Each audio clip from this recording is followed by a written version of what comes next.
Now read the directions for Part C while they are being read to you. Part C. Directions. In Part C, you will hear short talks. At the end of each, you will be asked several questions. Each talk and each question will be spoken only one time. For this reason, you must listen carefully to understand what the speaker says. After you hear a question, read the 4 selections and choose the one that is the best answer to the question the speaker asked. Then, on your answer sheet, find the number of the question and blacken the space that corresponds to the letter for the answer you have chosen. Listen to this sample talk. You will hear, Before people used automobiles, they walked or rode bicycles for short distances and took trains, streetcars, or horse-drawn carriages for long-distance travel. When automobiles were first produced, only the rich could afford them. Today, almost every household in the United States owns at least one car, and 90% of American adults have driver's licenses. According to the yearly value of its output, the U.S. automobile industry exceeds all other manufacturing industries in the country. As a consumer, this industry also supports other major industries such as steel, glass, and rubber. Furthermore, approximately 12 million Americans are employed in the auxiliary service industries consisting of repair shops and service stations. Now listen to the following question. You will hear, according to the speaker, how did people travel before the invention of the automobile? You will read, A. By cars and carriages.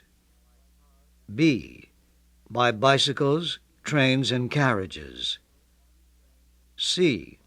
On foot and by boat. D. On board ships and trains. The best answer to the question, according to the speaker, how did people travel before the invention of the automobile, is B. By bicycles, trains, and carriages. Therefore, the correct answer is B. Now listen to another sample question. Approximately how many people are employed in the automobile service industry? You will read A. 1 million. B. 10 million. C. 12 million. D. 90 million. The best answer to the question, approximately how many people are employed in the automobile service industry, is C. 12 million. Therefore, the correct answer is C. Questions 39 through 43 refer to the following talk about air conditioning. When it's hot and humid outside, most of us enjoy air conditioning, and some even consider it a necessity. Although many people believe that air conditioning only cools the indoor air, it also controls its moisture content and cleanliness. Because human comfort depends on humidity to a large degree, air conditioning can remove moisture from the air or add it as necessary. Air conditioning devices also control air circulation in premises by bringing in fresh air and removing polluted or contaminated air. During winter, air conditioning performs predominantly the same functions as it does in summer. It warms the air to a comfortable temperature and pumps clean, moist air into the quarters where people live and work. In business settings, air conditioning improves the efficiency of workers. In air-conditioned offices, employees stay alert and become less tired than in offices without air conditioning. They make fewer mistakes and have fewer accidents. The same can be said about drivers who may feel tired and sleepy while sitting in a warm vehicle, and insurance analysts have claimed that driving an air-conditioned car makes one less prone to accidents, particularly in the afternoon or evening. In Florida, where it's humid almost year-round, the locals can't even imagine comfort without air conditioning. Question number 39. What is the function of air conditioning?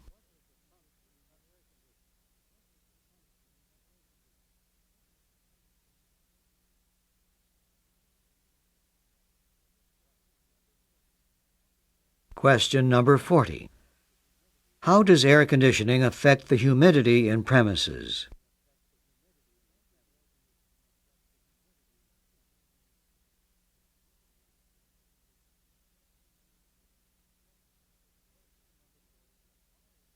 Question number 41. Why is air removed from residential and working areas?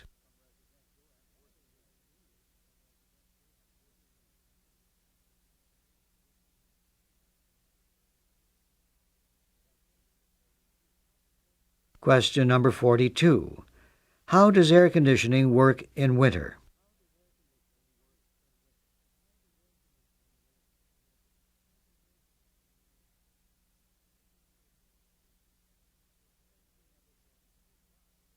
Question number 43. Why is air conditioning beneficial for office workers?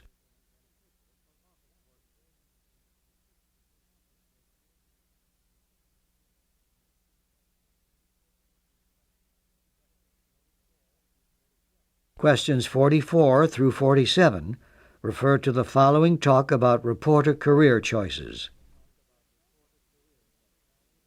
For those of you who dream of a career in the news profession, the opportunities are numerous.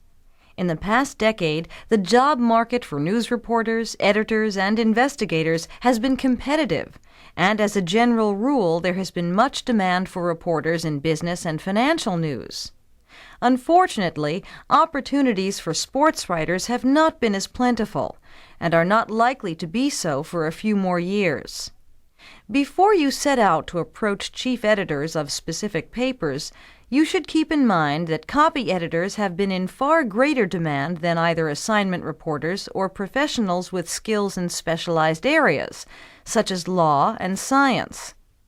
An important rule for all those who seek employment in the newspaper business is that your writing and reporting skills are never too good, and you need to work to improve them, even if you already have a job. Jobs in magazine writing and journalism have not fared as well as those in the newspaper area because most magazines have cut their staffs. This means there may be an oversupply of trained and experienced magazine writers already, and magazines may be a difficult area for a new person to break into. Similarly, things are tight in broadcast journalism. Many radio and local TV stations have decided not to expand their reporting efforts, and the demand in radio and TV journalism has been sluggish. However, one new development in TV journalism is that currently many large market stations have undertaken to run 2-hour newscasts that have given prominence to local news on the national networks and stations. The expansion of the news format may translate into openings in this segment of the market. Question number 44. What areas of the newspaper business offer good employment opportunities?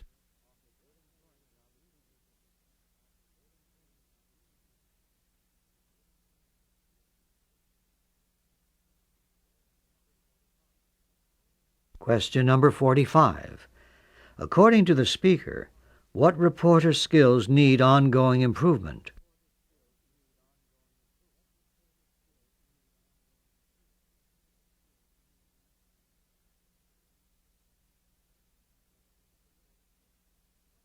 Question number 46. What is the situation in the magazine reporting business?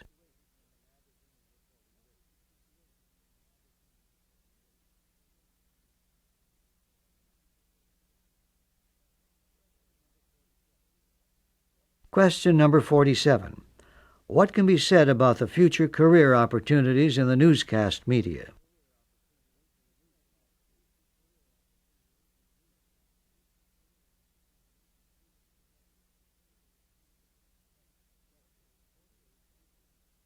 Questions 48 through 50 refer to the following talk on groundwater. Groundwater is a vital source of drinking water and irrigation in the U.S. and other countries. Thousands of sources are found throughout the country. The economic forecasts show that its use will grow due to increased population, industrialization, and agricultural irrigation. Groundwater is not unlimited, and this essential form of the Earth's resources may be depleted.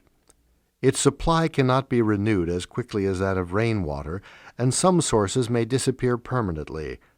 Another consideration to worry about is that contamination of groundwater has occurred in various places in the United States, so some of its sources are no longer potable.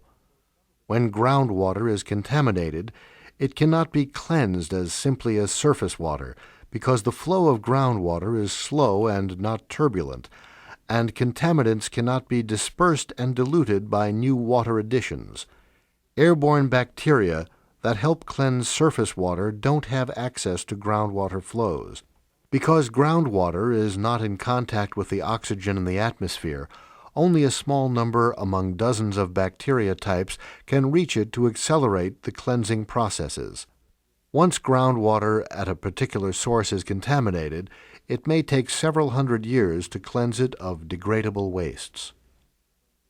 Question number 48. According to the speaker, why is groundwater important?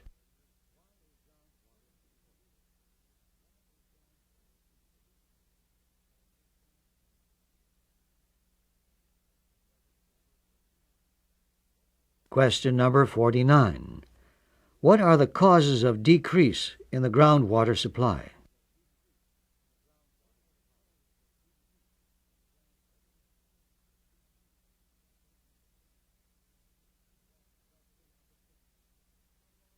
Question number 50.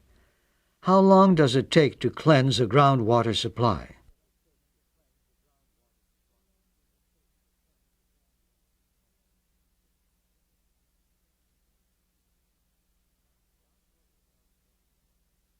Stop working on Section 1.